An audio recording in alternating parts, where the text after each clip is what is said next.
HRTC के साथ ही meeting थी। अक्सर एचआरटीसी की पेंशनरों के साथ जो मीटिंग हुई आपकी, उनकी डिमांड पेंशनरों हफ्तों को लेकर रहती है कि भाई हमारे को जो है। नहीं, आज रविवार को 2 बैठकें थी।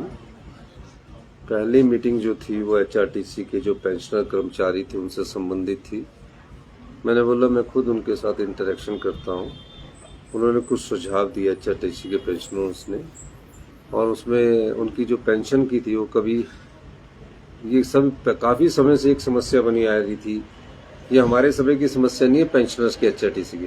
तो उन्होंने मुझे बताया कि कोरोना से पहले कई बार 2 महीने पहले नहीं मिलती थी, 3 महीने नहीं पहले मिलती थी। बीजेपी के समय जब था तो उनको कोरोना से 3-3 महीने पहले पेंशन भी नहीं मिलती थी। तो मैंने बोला एक सिस्टम तो बनाया जाए।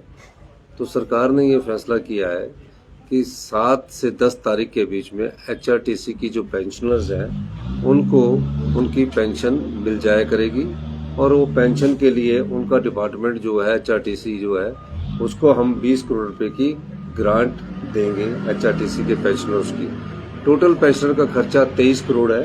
3 करोड़ एचआरटीसी जो अपना रेवेन्यू होता है उससे दिया करेगी, ये हमने उसको कहा है।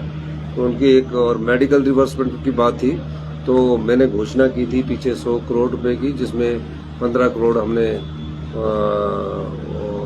उस समय जो उनकी ओवर टाइम होता है उसके लिए दे दिए थे। तो 20 करोड़ रुपया मैं मेडिकल रिवर्समेंट के लिए उनको दे रहा हूँ, ताकि उनका पूरा मेडिकल रिवर्समेंट हो जाए। और उसमें 13 करोड़ एचआरटीसी के पेंशनर है, 7 करोड़ जो वर्कमैन में कर्मचारी है। इस बारे में हमारी बात हुई। नहीं, वित्त विभाग की स्थिति का मैंने आंकलन किया, और मुझे खुशी है बताते हुए कि हमने जिस व्यवस्था परिवर्तन के द्वारा प्रदेश को आत्मनिर्भर करने की सोची थी, उस दृष्टि से हमने इसमें बहुत जल्दी सुधार किया है। और जिस प्रकार प्रदेश सरकार की आरडीजी को 10,000 करोड़ रुपया काट दिया गया, जो 1952 से मिलती रह रही थी, उसके बाद भी मुझे खुशी इस बात की है कि हमने उसको बहुत तेजी से उस स्थिति में सुधार किया। कुछ जगह हमने फैसले किए, कुछ फैसलों से कुछ कर्मचारियों को जरूर थोड़ी सी तकलीफें हुई है, लेकिन ये तकलीफ ज़्यादा समय के लिए नहीं थी। उसका मतलब ये है कि वो जब कोई चीज़ हमको ठीक करते हैं, कोई चीज़ को हम लाते हैं, तो उसका थोड़ा सा प्रभाव पड़ता है। लेकिन हम चाहते हैं कि सभी कर्मचारी अधिकारियों को सिस्टमेटिक ढंग से उनकी जो सस्टेनेबिलिटी है वो रहे। उस दृष्टिकोण से हमने फैसला किया। और जो चीफ सेक्रेटरी है, एडिशनल चीफ सेक्रेटरी है, डिप्टी कमिश्नर्स हैं, जिनकी सैलरी को, और जो एमएलए हैं और जो मिनिस्टर्स हैं, उनकी जो डेफर की गई थी सैलरी को, उस डेफरमेंट की जो नोटिफिकेशन हुई थी उसको मैंने विड्रॉ कर दिया। अगले महीने से उनकी डेफरमेंट सैलरी जो 3 महीने का एरियर होगा वो भी मिलेगा, और जुलाई में उनको पूरी सैलरी भी मिलेगी, एक्सेप्ट चीफ मिनिस्टर को छोड़कर। सर, क्या फाइनेंस की हालत आप बिल्कुल अच्छी तरह सुधार हुआ है, और अच्छी तरह सुधार से हम बढ़ रहे हैं। हमारा राजस्व जो हमने बंद किया, भ्रष्टाचार के चोर दरवाजे बंद करे, उसमें बहुत तेजी से सुधार हो रहा है। और उसमें हमारी मेहनत और हमारे फाइनेंस के अधिकारियों का भी बहुत बड़ा योगदान है। और जो हमने फैसले किए जिससे हमको ये लगता है कि यहाँ से पैसे निकाले जाते थे, काफी पैसे निकाले जाते थे, तो उसको मैंने थोड़ा सा रिस्ट्रिक्ट करके आगे बढ़कर इस सुधार की प्रक्रिया को आगे बढ़ाया है। इसीलिए जो हमने बजट के भाषण में डेफरमेंट किया था, उस डेफरमेंट के साथ हमने ये कहा कि ये डेफरमेंट जो है इसकी नोटिफिकेशन, क्योंकि हमने वित्तीय स्थिति में सुधार कर लिया है, इस नोटिफिकेशन को मैं विड्रॉ करता हूँ। और इसके अलावा जो हम ग्रांट देते थे, जैसे बिजली बोर्ड को हम 2200 करोड़ रुपए की ग्रांट देते थे, तो बिजली बोर्ड को जो 2200 करोड़ की ग्रांट देते थे, उसमें हमने जब सुधार किया तो आज हम उसमें सिर्फ 1000 करोड़ रुपए की ग्रांट दे रहे हैं। 1200 करोड़ रुपए की ग्रांट जो है, मैं बिजली बोर्ड के कर्मचारी अधिकारियों को भी धन्यवाद करना चाहता हूँ, सभी आम जनता का धन्यवाद करना चाहता हूँ कि उन जो हमने बिजली बोर्ड में हमने जिस प्रकार के फैसले किए उसका लाभ मिलना स्टार्ट हो गया।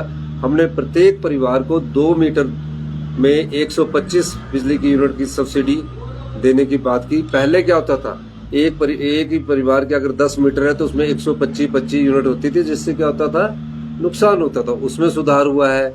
फिर हमने जो कमर्शियल ऑर्गेनाइजेशंस है,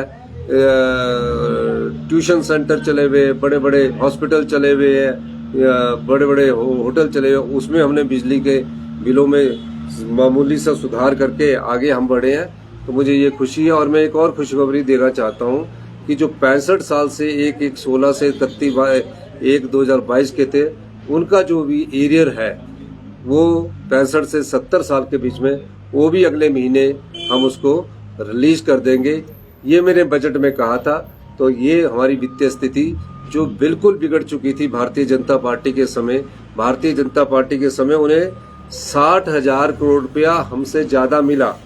ये प्रदेश कर्ज मुक्त होता अगर भारतीय जनता पार्टी ने सही ढंग से फैसले किए होते। प्रदेश में कर्जा नहीं होता और प्रदेश हमेशा सुंदर और आत्मनिर्भरता और हमारी आर्थिक समृद्धि ज्यादा होती। लेकिन भारतीय जनता पार्टी को 47,000 करोड़ रुपया आरडीजी का मिला, 13,000 करोड़ रुपया जो हमें वैट और एक्साइज के पहले मिलता था, जीएसटी लगने के बाद उसमें सिर्फ मात्र उनको जीएसटी कंपनसेशन के रूप में 3200 करोड़ हर महीने मिलता रहा। लेकिन वैट और एक्साइज से हमें कितना आता था? 4,000 करोड़ आता था और वो मई 2022 में 32 में बढ़ गया। अब भारतीय जनता पार्टी से सवाल ये पूछा जाना चाहिए कि तुमने प्रदेश की संपदा को लुटाया है। राजनीतिक तौर पर अगर देखा जाए तो भारतीय जनता पार्टी ने आप लोगों का जो धन था वो भी लुटाया। हमने 3 साल में अच्छे फैसले किए और जिसकी समृद्धि का प्रतीक ये आज निकल कर आया कि हमने जो आत्मनिर्भरता की बात की थी, अगर ये 10,000 करोड़ रुपया हमारा दे देते तो आत्मनिर्भरता तो हम 26 में होने थे। लेकिन 2027 का टारगेट होकर भी मुझे आज खुशी है कि वित्त विभाग के अधिकारी हमारे फैसलों के माध्यम से आज हम जो डेफरमेंट थी उसको विड्रॉ किया है और जो 65 से 70 साल के जो कर्मचारी उनका पूरा एरियर जुलाई महीने में दे दिया जाएगा। ये मैंने सर आने वाले समय में कर्मचारियों को क्या खुशखबरी मिल सकती है कि भाई जून की पेंडिंग? हाँ, कर्मचारियों के लिए, कर्मचारी हमारे इस प्रदेश की रीढ़ की हड्डी है। भारतीय जनता पार्टी ने ओपीएस के द्वारा हमारा 1600 करोड़ रुपया बंद किया। अगर ये बंद ना किया होता तो मैं कह सकता हूँ कि हम पूरा एरियर इनका दे सकते थे, लेकिन इन्होंने बंद किया। और मैं आपको कहना चाहता हूं कि इन्होंने अपने मित्रों को, ठेकेदारों को लाभ पहुंचाने के लिए 1,000 करोड़ की बिल्डिंगें बना दी। हिमकेयर में सबसे बड़ा घोटाला हुआ है। हिमकेयर योजना को हम नया स्वरूप देने जा रहे हैं, एक नई योजना लाने जा रहे हैं जिसमें आप पत्रकारों को भी हम सम्मिलित करेंगे कि कल को आपको मेडिकल हेल्थ की अच्छी सुविधा मिले। ये सारी चीजें जो है छोटे छोटे लाभ के लेना देखकर इस ऐसे लाभ प्रदान करना है हिमाचल प्रदेश की जनता को जो उनके अंतिम समय, अंतिम सांस तक चले। इस प्रकार की योजनाओं पर बात फैसला कर रहे हैं। इसमें थोड़ी कठिनाई जरूर है, लेकिन मैं आपको कहता हूं कि इससे हिमाचल प्रदेश के 75 लाख लोगों को फायदा होगा। सर केंद्र ने जो है पीछे पेट्रोल डीजल के दाम बढ़ाए, आज जो है गैस के दाम भी कमर्शियल। मुझे समझ नहीं आता लोग भारतीय जनता पार्टी को वोट क्यों देते हैं। गैस का सिलेंडर आम आदमी की जेब पर डाका डाल रहा है। राहुल गांधी जी ठीक कह रहे हैं कि अभी आर्थिक तूफान आने वाला है। हमने तो आर्थिक तूफान सहन कर लिया और उसमें हम सस्टेन कर दे। हिमाचल में कोई नहीं आर्थिक तूफान आएगा, लेकिन हम हिंदुस्तान में आर्थिक तूफान आने वाला है।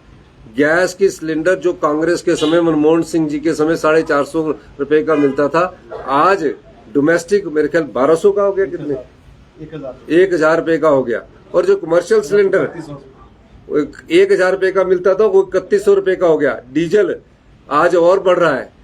तो उस समय ये इस चीज से लड़ने की केंद्र सरकार को जरूरत है। प्रदेश ने तो उस आर्थिक संकट को देख लिया, उससे उभर पड़ा, लेकिन देश का संकट अभी आर्थिक का आने वाला है। सर जो आरडीजी से नुकसान हुआ है, क्या जो आपने फैसले लिए हैं वित्तीय स्थिति को ठीक करने के लिए, क्या उसको कवर अप कर पाएंगे? जो देखिए, आरडीजी से जो नुकसान हुआ है हमारे फैसलों से हमने उसको कवर अप किया है और हमने कल कवर अप किया और इसका फायदा आने वाले समय हिमाचल की जनता को मिलेगा। सर पिछले कल हर्ष महाजन ने एक स्टेटमेंट दी कि इसको फिर नीरज भारती को लेकर कि एक इस्तीफा हो गया, आने वाले समय में इस्तीफे की जड़ी लगेगी कांग्रेस में। कोई मसला नहीं है। नशेड़ी आदमी कोई स्टेटमेंट कभी दे दे तो उसमें क्या मसला है। उनकी स्टेटमेंट को सीरियसली नहीं लेना चाहिए। धन्यवाद।